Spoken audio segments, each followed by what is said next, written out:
नमस्कार. आकाशवाणी औरंगाबाद केंद्राच्या सायंकालीन बातमीपत्रात मी शुभांगी बिंदू आपलं स्वागत करते.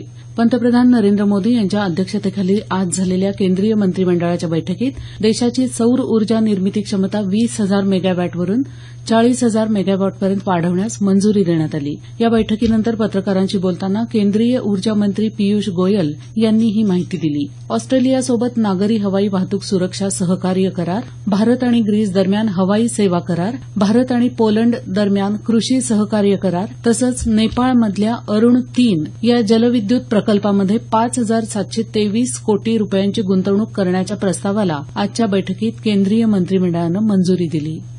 भारत पाकिस्तान दरम्यान नियंत्रण रेषेवरील घडामोडींच्या संख्येत मागील काही महिन्यांच्या किंवा गेल्या वर्षाच्या तुलनेत घट झाली असल्याचं जाणवत आहे, असं संरक्षण मंत्री मनोहर पर्रिकर यांनी एका दैनिकाला दिलेल्या मुलाखतीत म्हटलं आहे. भारतानं केलेल्या सर्जिकल स्ट्राईक अर्थात लक्ष्यभेदी कारवाईमुळे हा परिणाम झाल्याचं संरक्षण मंत्र्यांच्या वक्तव्यातून सूचित होतं, असं यूएनआयच्या वृत्तात म्हटलं आहे.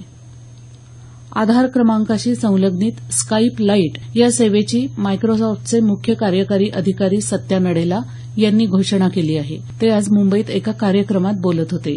यावेळी नडेला यांनी मायक्रोसॉफ्टकडून दिल्या जाणाऱ्या सुविधांची सविस्तर माहिती दिली. प्रोजेक्ट संगम या उपक्रमाच्या माध्यमातून कुशल कारागिरांना रोजगार मिळवून दिला जाईल, असंही त्यांनी सांगितलं. 99 डॉट्स या उपक्रमामुळे डॉक्टरांना क्षयरुग्णांशी संवाद साधणं सोपं झाल्याचं नडेला म्हणाले. अंत्योदय एक्सप्रेस ही सर्वसामान्यांसाठी तयार केलेली रेल्वेगाडी रेल्वेमंत्री सुरेश प्रभू यांनी आज नवी दिल्ली इथं राष्ट्राला अर्पण केली. अर्थसंकल्पात जाहीर झालेल्या या श्रेणीतली पहिली रेल्वे लवकरच मुंबई ते टाटानगर मार्गावर धावणार आहे.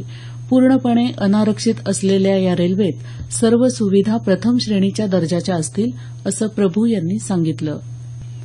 मानवरहित रेल्वे क्रॉसिंगवर झालेल्या अपघातात मृत्यूमुखी पडलेल्या जालना इथल्या हिरालाल अग्रवाल या उद्योजकाच्या कुटुंबियांना दक्षिण मध्य रेल्वे आणि विमा कंपनीनं 30 लाख रुपयांची नुकसान भरपाई आणि व्याजापोटी 15 लाख रुपये इतकी रक्कम द्यावी, असा आदेश जालना जिल्हा आणि सत्र न्यायालयानं दिला आहे. या रकमेतली 70% रक्कम दक्षिण मध्य रेल्वेनं आणि 30% रक्कम विमा कंपनीनं द्यावी, असं न्यायालयानं सांगितलं आहे. मार्च 2009 मध्ये औरंगाबाद जवळ करमाड इथं मानवरहित रेल्वे क्रॉसिंगवर झालेल्या या अपघातात अग्रवाल यांचा मृत्यू झाला होता.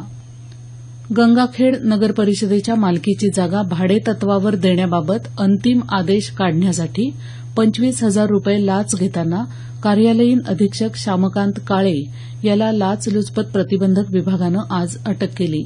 या प्रकरणी गंगाखेड पोलीस ठाण्यात गुन्हा दाखल करण्यात आला आहे. स्वामी रामानंद तीर्थ मराठवाडा विद्यापीठाची येत्या 26 फेब्रुवारीला होणार असलेली एमफिलची प्रवेशपूर्व परीक्षा पुढे ढकलण्यात आली असून ती आता येत्या 5 मार्चला होईल, असं विद्यापीठानं एका परिपत्रकाद्वारे कळवलं आहे. 26 फेब्रुवारीला विद्यापीठाचा 19वा दीक्षांत समारंभ असल्यामुळे हा बदल करण्यात आला आहे. भारत आणि ऑस्ट्रेलिया दरम्यान 4 कसोटी सामन्यांच्या मालिकेला उद्यापासून सुरुवात होत आहे. उद्या सकाळी 9:30 वाजता पुण्यात महाराष्ट्र क्रिकेट संघटनेच्या मैदानावर पहिल्या सामन्याला सुरुवात होईल.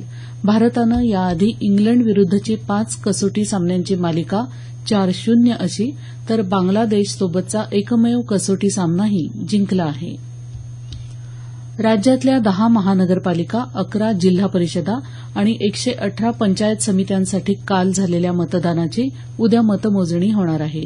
यामध्ये मराठवाड्यातल्या 8 जिल्हा परिषदांचे 460 गट आणि 76 पंचायत समित्यांच्या 930 जागांचा समावेश आहे.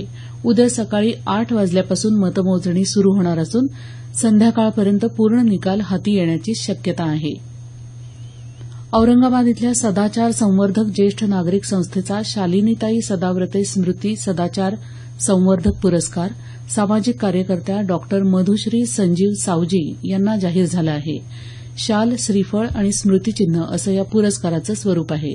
उद्या औरंगाबाद इथं एका छोटेखानी समारंभात डॉक्टर सावजी यांना हा पुरस्कार प्रदान करण्यात येईल.